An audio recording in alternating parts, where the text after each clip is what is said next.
Hello, today we're excited to introduce to you our FrostForm Starter Plus Kit. It is our newest cake decorating tool. In collaboration with Emily Coyle, the creator of FrostForm, we crafted a more compact and lightweight version specifically tailored for the at-home baker. Now I'm excited to demonstrate how the FrostForm works. So we're going to show you how to first cut and stack your cakes. To do this, we're going to need our cutter and our base and our liner. This cutter literally fits inside this indentation that is on the base perfectly. And so it's going to help me cut my cake. You could have made a sheet cake. You could have made your rounds like I have here. And the cutter is going to help us cut them exactly how we need them.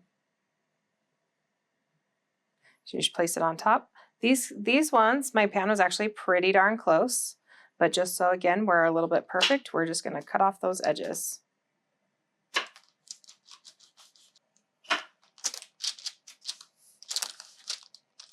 Okay, I'm going to remove any of the crumbs, but also I'm going to place my cutter on the base and that little indentation, and I'm going to place my liner inside, just wrapped around inside. This is going to help me stack the cake perfectly straight every time. Now I'm going to put a little bit of frosting at the base to adhere our first layer.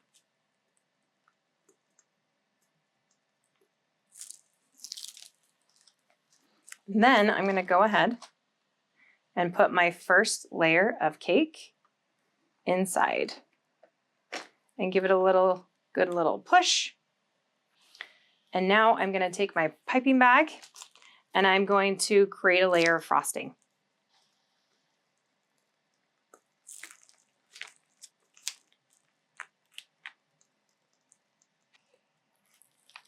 All right, now that you have your layer of frosting, I'm going to put on my next layer of cake.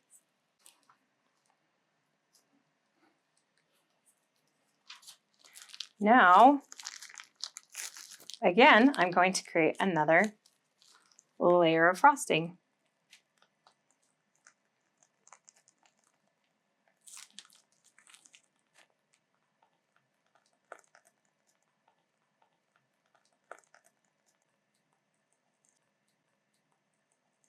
So now, finally, I'm going to take my third layer of cake and I'm going to place it on top, much like I did the other ones. Now we're going to take this and we are going to go chill it. Let it chill for a while just to let that frosting set up. And when we unpeel it, it will be a perfectly stacked cake. Okay, so I've let it chill for about 20 minutes or so, and just to let the frosting solidify. And now I have a perfectly stacked cake. So we're going to go ahead and take off the cutter, slide that cutter off, and then we're going to unwrap the liner to a perfectly stacked cake. I'm going to go wash this before I do anything else, just to make sure that that's all clean for my frosting to go on perfectly. All right, I've just washed my liner and now we are ready to prepare it to be frosted. We no longer need our cutter, so we're going to put that off to the side. We're going to take our stand, place it down, and place our former around it. Then we're going to take our cake, place it on top, centered as much as possible, but you can move around the form. Then we are going to put the liner inside. To do that, you just kind of find that space that's left around, kind of slide it down. There is a little clip right here, so I'm going to clip it shut just to kind of secure that together. And then I'm going to pull up. There you go. All right, I'm going to put this aside and we are going to mix together our frosting. Today I've made Emily's compound butter ganache recipe using some melts, and we are going to do a marble effect. Okay, so I have 3 colors in the compound butter ganache, And to get this marble effect, I'm going to pour them all into one bowl, and we'll watch the magic happen as we pour it into the frost form.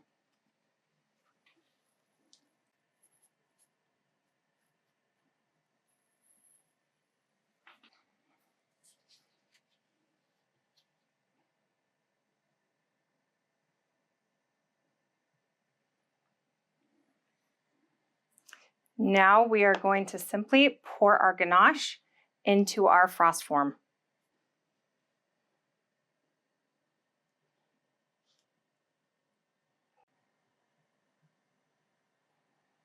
All right, now what I'm gonna do, now that I've covered my entire cake, what I'm gonna do is tap it.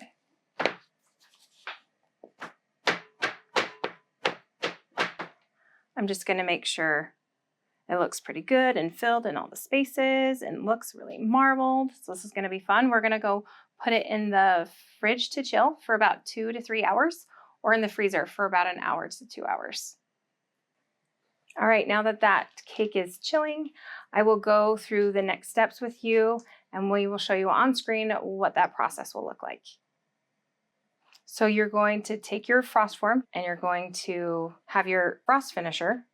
And this is actually going to help you create a nice smooth top. It is designed with a right angle so that you can use it right against the liner. You're going to put it on the stand. You're going to pull the base down.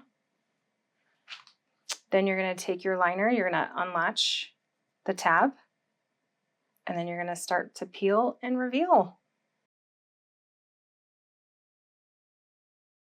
Okay, as you remove the liner, you'll notice that there is a seam. That is from where the liner meets up. So what you'll do is you'll take your frost finisher, and it was designed with a nice curve in it, to gently glide up and up that seam a couple of times to remove it. And you'll see that it quickly goes away. And then you can take some extra ganache left over from when you frosted the cake and fill in any of the holes that might have happened. So you'll fill in those holes with an offset spatula or knife, and then you can use your frost finisher to remove any of the excess. Now that you have a beautifully frosted frost form cake, we're going to get to the fun part and do the decorating. And there you have it, a beautifully frosted frost form cake. Frosted to perfection and decorated so cute, if I do say so myself. So this is great because you can use it. We showed you how to use it with ganache, with a butter ganache. You can also use it with cream ganache. You can use it with different kinds of buttercreams, jelly cakes, ice cream cakes. Really, the sky's the limit. Cake decorators are absolutely going to love this. It's going to make their lives easier. So if you have any questions on any of the process or any of the selling points, please contact us. We'd love to help you. Thank you.